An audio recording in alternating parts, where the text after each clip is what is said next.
आप देख रहे हैं इंडिया टाउन न्यूज, भारत की बात, एक साल बेमिसाल।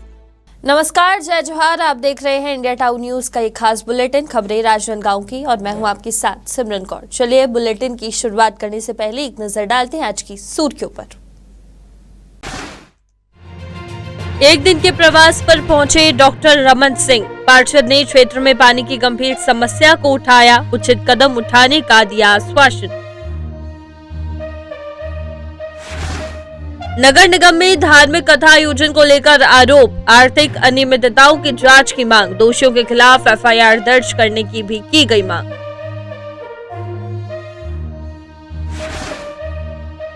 राजनांदगांव में पूर्व सेल्समैन की मनमानी, ग्रामीणों से अंगूठा लगवाकर नहीं दिया राशन, फिर से हुई शिकायत पर मचा हड़कंप। दस्तावेज लेखक और स्टैंप वेंडरों की अनिश्चितकालीन हड़ताल से 30 से ज्यादा रजिस्ट्रियां टली।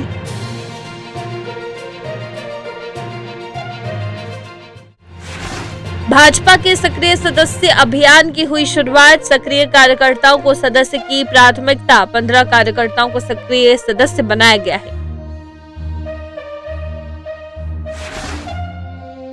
ग्रामीण पहुंचे कलेक्टरेट कार्यालय, ग्राम दारा बांधा को पंचायत का दर्जा देने की उठाई मांग।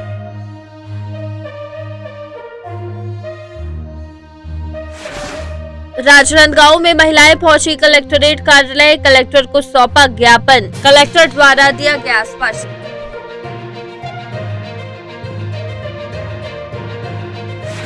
ग्रामीणों ने सौंपा कलेक्टर को ज्ञापन, नवीन धान खरीदी केंद्र खोलने की ग्रामीणों की है मांग, 3 पंचायत की सहमति के आधार पर लिया गया फैसला।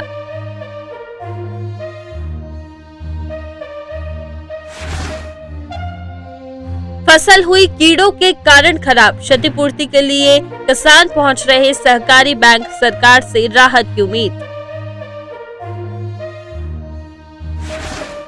भूमि बिक्री मामले में अनिश्चितकालीन धरना प्रदर्शन जारी, पूर्व विधायक के नेतृत्व में निकाली गई पदयात्रा, प्रदर्शन में कांग्रेस कमेटी अध्यक्ष दीपक बैज हुए शामिल।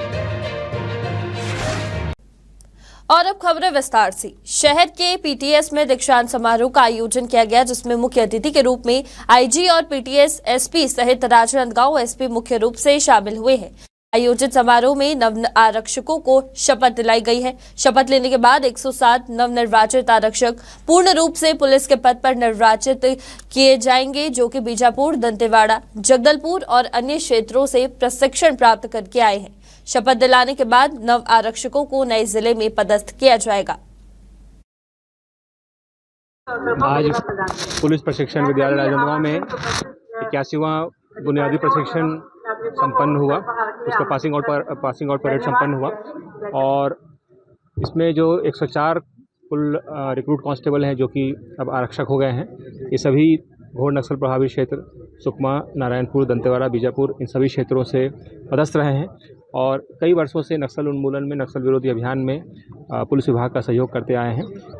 मैं 2007 से 2010 तक का नक्सली संगठन में जुड़कर जनता सरकार स्कूल आश्रम में मैं एक गुरुजी के रूप में मैं पदस्थ था, गोमपाड़ गांव के पहाड़ी के बाजू में।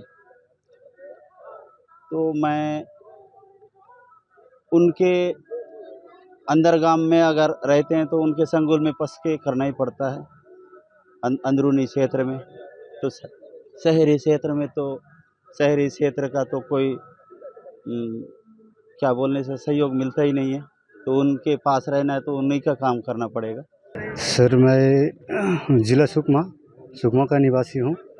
जैसे पहले जब मैं घर में था उस टाइम नक्सली के बकावे में आकर नक्सली संगठन में जुड़कर काम कर रहा था, तो धीरे धीरे जैसे शासन का मुख्य धारा को मैं समझते हुए नक्सली संगठन को छोड़कर पुलिस विभाग में आकर काम करने का मेरा बहुत अच्छा लग रहा है सर। यहाँ पे आने के बाद जैसे अभी नक्सलियों को ख़त्म करने का संकल्प लेकर मैं कुछ अधिकारियों का मार्गदर्शन पे चलने का दृष्टि रखूँगा सर। वहीं अगली खबर बेमेतरा से है, जहां बेमेतरा के श्री राम मंदिर परिसर में मजगांव के श्री राम मंदिर की भूमि बिक्री मामले को लेकर अनिश्चितकालीन धरना प्रदर्शन अभी तक जारी है, जहां कांग्रेसियों के द्वारा पदयात्रा निकाली गई है।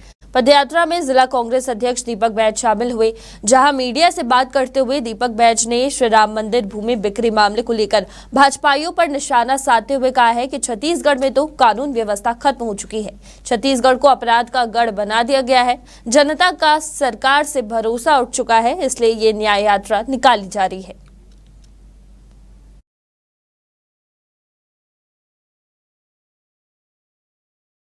सद्बुद्धि रैली का आयोजन रखा गया है, जो कि यहाँ के स्थानीय भारतीय जनता पार्टी के नेता और शायद सांसद प्रतिनिधि भी हैं, उनके द्वारा कि भगवान राम की ज़मीन को हड़प कर उनको बेच दिया गया है और लगातार उसकी जांच के लिए कांग्रेस कमेटी मांग कर रही है कि भगवान की ज़मीन को भी भारतीय जनता पार्टी के नेता नहीं छोड़ रहे हैं। इसके लिए आज जिला कांग्रेस कमेटी के नेतृत्व में पदयात्रा का आयोजन रखा गया, जिसमें निश्चित रूप से हरी झंडी दिखाकर रवाना यहाँ से किया जाएगा। लेकिन ये भगवान राम के नाम से राजनीति करने वाले लोग और भगवान राम के नाम से जमीन तक भी नहीं छोड़ रहे, उसकी भी दलाली कर रहे। वहीं किसानों की फसल इस बार बहुत अच्छी हुई थी, लेकिन कुछ दिन पहले हुई बारिश की वजह से पूरी फसल खराब हो गई है। फसल में कीड़े लगने से फसल पूरी तरह से खराब हो चुकी है, जिस पर किसान आए दिन क्षतिपूर्ति के लिए जिला सहकारी बैंक पहुंच रहे हैं और सरकार से राहत की उम्मीद लगाए हुए हैं।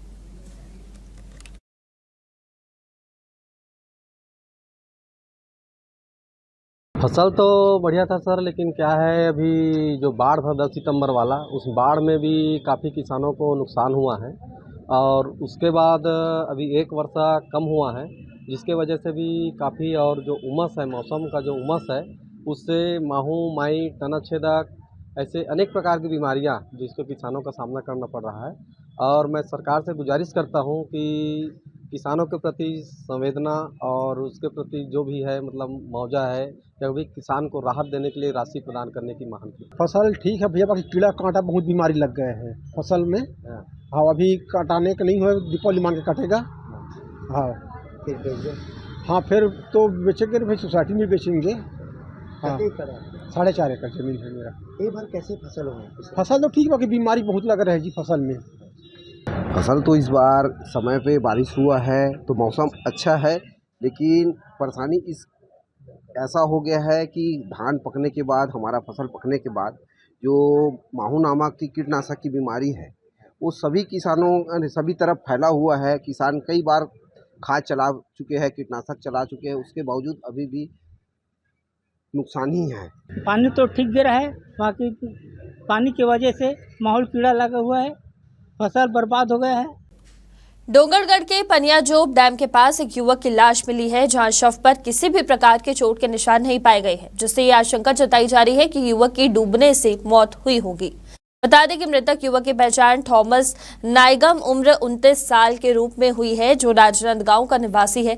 युवक घर से इलेक्ट्रिकल में काम करने डोंगरगढ़ जाने की बात कहकर निकला था। घर वापस न आने पर परिजनों ने युवक की गुमशुदगी की रिपोर्ट दर्ज कराई थी, जिसके बाद जांच के दौरान परिजनों ने शव की पहचान की है।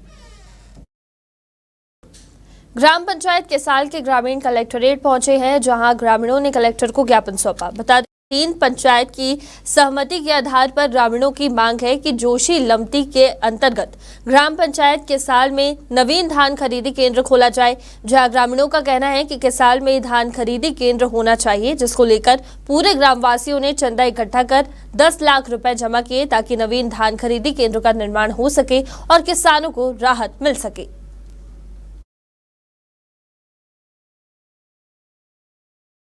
आदिम जाति जोशी लमती सहकारी समिति में 6 पंचायत हैं, जिसमें धान खरीदी केंद्र में काफ़ी परेशानी का सामना करना पड़ता है।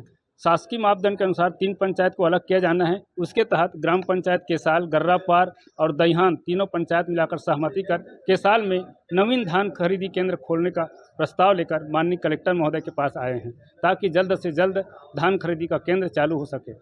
और इसके पूर्व हम माननीय सांसद महोदय, माननीय सचिन बघेल जी, माननीय जिला पंचायत अध्यक्ष सभी को पत्र लिखकर अपना निवेदन किए हैं, फिर भी आज तक कोई कार्रवाई नहीं हुआ है। हम समस्त ग्रामवासी, मैदान उबड़ खाबड़ था, उसको समस्त ग्रामवासी मिलकर आर्थिक सहयोग, जन जन से सहयोग लेकर मैदान समतलीकरण के लिए 10 लाख रुपए जोड़कर मैदान समतलीकरण का कार्य पूर्ण कर लिए हैं। बस अब प्रतीक्षा है कब धान खरीदी केंद्र चालू हो, इसका इंतजार में हम खड़े हैं। त्योहारों के सीजन में जयस्तंभ चौक फुटपाथ पर दुकान लगाने वाली महिलाएं कलेक्टोरेट पहुंची, जहां महिलाओं ने कलेक्टर को ज्ञापन सौंपा है। महिलाओं का आरोप है कि दूसरी महिलाएं द्वारा दुकान लगाए जाने के स्थान पर बाहर के लोग आकर वहां दुकानदारी करते हैं और जगह नहीं देने पर महिलाओं ने लड़ाई झगड़े का भी आरोप लगाया है। कलेक्टोरेट पहुंची महिलाओं ने लोकल लोगों को प्राथमिकता देने की बात की है। वहीं मामले में कलेक्टर ने महिलाओं को आश्वासन देते हुए कार्रवाई की बात की। आवेदन दे रहा हन कि वाजपेयी पारा राजनांदगांव हम रहथन और हम दुकान लगा थन त्योहार में, दिवाली त्योहार में, तो बाहर के मन आके हमला जगह नहीं दे लगाए बर, हाँ, और बोलथन तो हमला उल्टा मारते पीटते और लड़ाई झगड़ा भी करते, तो हमला जगह ही नहीं देवे। तो हमन करन का तो कल हमारे कलेक्टर ऑफिस आन आवेदन डाले बर, तो कलेक्टर साहब बोले हैं कि हो जाही करके। ग्राम पंचायत तेंदुनाला के आश्रित ग्राम दारा बांधा को पंचायत का दर्जा देने की मांग को लेकर ग्रामीण कलेक्टोरेट पहुंचे हैं। ग्रामीणों का कहना है कि इससे पहले भी हमने पूर्व मुख्यमंत्री डॉक्टर रमन सिंह और अन्य अधिकारियों को आवेदन दिया था, पर मामले में कोई सुनवाई नहीं हुई। कार्रवाई न होने पर इस बार ग्रामीणों ने आने वाले पंचायत के चुनाव में वोट न देने की बात भी की है।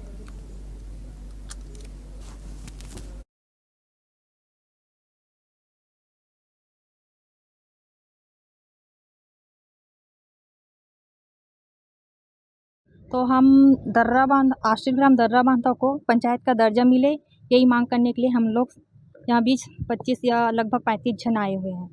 अब चुनाव बहिष्कार करेंगे और हमारे गांव के महिला पुरुष कोई वोट नहीं डालेंगे। और ऐसे भी हैं कि मतलब इकट्ठा होकर ना हम लोग गांव में बैठक करेंगे और पॉम्पलेट भी सब छपवाएंगे। पंचायत चुनाव वोट नहीं डालेंगे और ये विधानसभा वगैरह कुछ भी नहीं।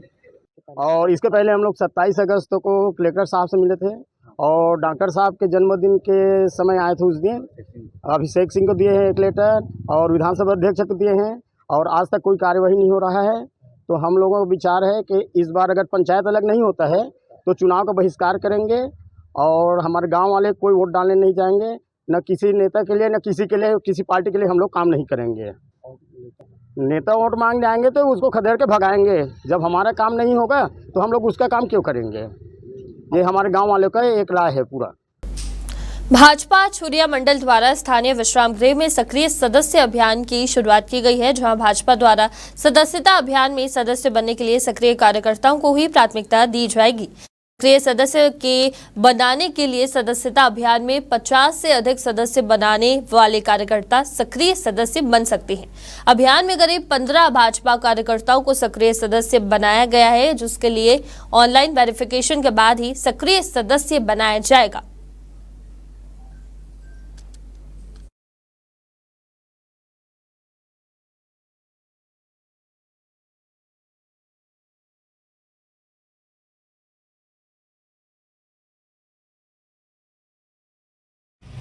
जैसा कि मालूम है कि राष्ट्रीय अध्यक्ष का चुनाव होना है, भारतीय जनता पार्टी पूरे देश में सदस्यता अभियान चला रही है और उसी तारतम्य में छत्तीसगढ़ प्रदेश के निर्देश पर, जिला अध्यक्ष के निर्देश पर हमारे छुरिया मंडल में भी सक्रिय सदस्यता अभियान का आज शुभारंभ किया गया है और आज सभी कार्यकर्ता अपना सक्रिय सदस्यता का जो फॉर्म है उसको कंप्लीट कर रहे हैं। सक्रिय सदस्य बनाने का क्रम जारी है। भारतीय जनता पार्टी मंडल छुरिया को 200 सक्रिय सदस्य बनाने का लक्ष्य मिला हुआ है। आज इसका विधिवत शुरुआत किया गया है, अभी बनाना चालू है। और इसी के साथ फिलहाल वक्त हो चुका है एक छोटे से ब्रेक का। देखते रहिए इंडिया टाउन न्यूज। अब खबर आपकी उंगलियों पर, खबरों से परे, हर खबर पर हमारा नजरिया।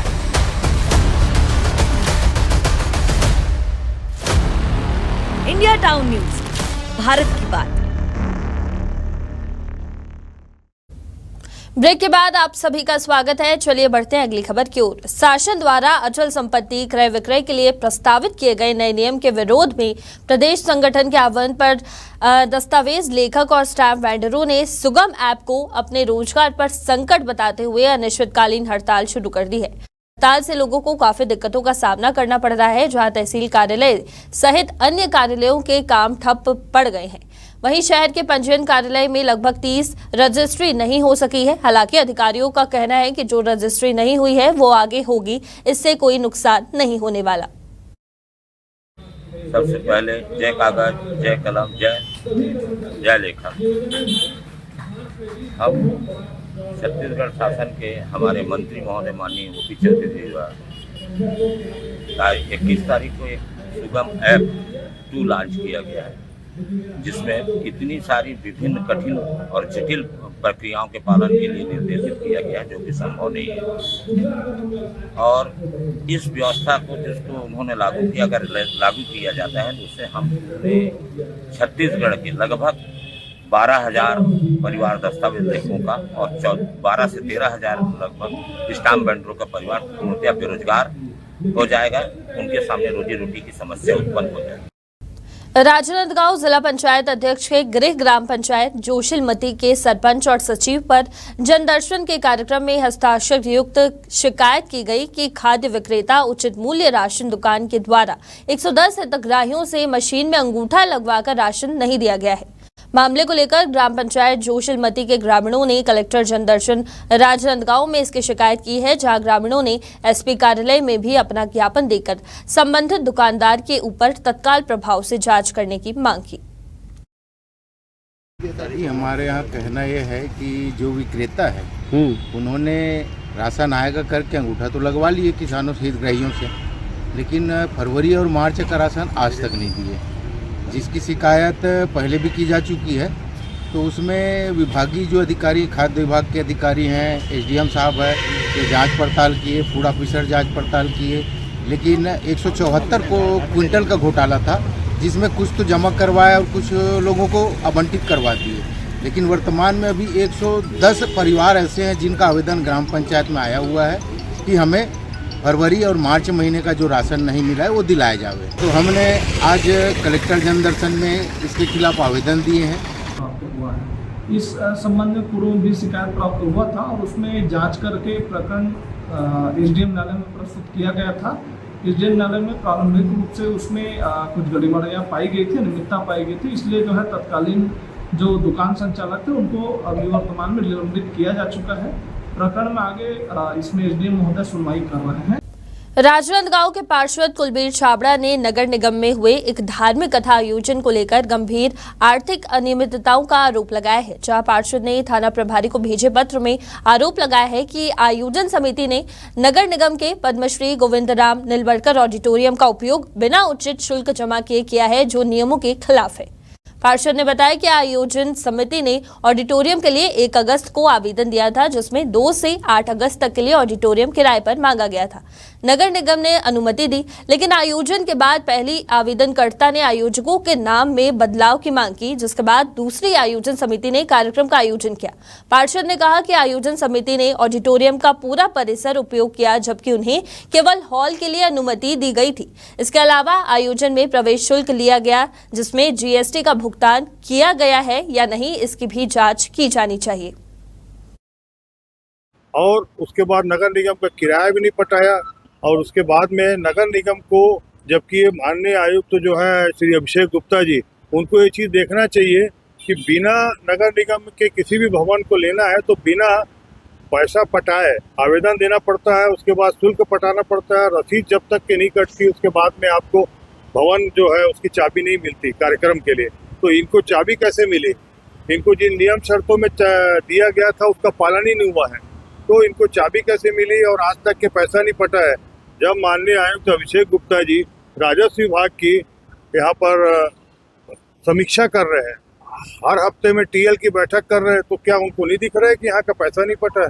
तो ये माननीय श्री अभिषेक गुप्ता जी जो आयुक्त हैं वो इसके दोषी हैं, मेरा यही मानना है, क्योंकि न तो वो नस्ती दिखा रहे हैं न कुछ कर रहे हैं। नगर निगम में पार्षद हैं कुलदीप छाबड़ा जी के द्वारा एक आवेदन नगर निगम में हुई अनियमितता के खिलाफ FIR दर्ज करने के संबंध में थाना कोतवाली को प्राप्त हुआ है। इस संबंध में अभी जांच करेंगे, जांच के उपरांत जो भी तथ्य आएगा आगे करेंगे। विधानसभा अध्यक्ष डॉक्टर रमन सिंह आज एक दिवसीय प्रवास पर राजनांदगांव के दौरे पर रहे, जहां उन्होंने स्थानीय नागरिकों से मुलाकात की है। इस दौरान मुहारा के पार्षद अवधेश प्रजापति अपने वार्ड वासियों के साथ उपस्थित हुए और क्षेत्र में पानी की गंभीर समस्या को उठाया है। पार्षद प्रजापति ने बताया कि उनके वार्ड में जल संकट का सामना करना पड़ रहा है। उन्होंने कहा कि वार्ड के लोग पानी के लिए भटक रहे हैं। ये समस्या लंबे समय से बनी हुई है और स्थानीय प्रशासन ने इस ओर ध्यान नहीं दिया है। विधानसभा अध्यक्ष डॉक्टर रमन सिंह ने इस समस्या को गंभीरता से लिया और आश्वासन दिया है कि जल संकट के समाधान के लिए उचित कदम उठाए जाएंगे। वहीं उन्होंने कहा कि राज्य सरकार लोगों की मूलभूत जरूरतों के प्रति संवेदनशील है और हम पानी की समस्या का समाधान जल्द से जल्द पूरा करेंगे। वहीं मीडिया से चर्चा के दौरान उन्होंने कवर्धा की सक्रियता पर भूपेश बघेल को तंज कसा है। अब ऐसा है कि दिल्ली की सरकार गई, छत्तीसगढ़ की सरकार गई, उनके हाथ से कहीं उम्मीद नहीं बचा है। अब वो कोशिश कर रहे हैं कि नए नए जगह में अपने भाग्य आजमाना। अगर राजनांदगांव में देख लिया, अपने पहलवान को भेज के उचित हो गया। अब उसको समझ में आ गया है कि नांदगांव में न लोकसभा लड़ना ठीक है, न विधानसभा, तो नए मैदान की तलाश में कवर्धा दिख रहा है। शायद उसको उम्मीद जगी होगी कि पाटन से बेहतर कवर्धा हो सकता है, मगर जिसका चेहरा एक बार रिजेक्ट हो गया है वो दोबारा चलता नहीं। और इसी के साथ हमारे इस खास बुलेटिन में आज के लिए फिलहाल इतना ही। देखते रहिए इंडिया टाउन न्यूज। नमस्कार। आप देख रहे हैं इंडिया टाउन न्यूज, भारत की बात, एक साल बेमिसाल।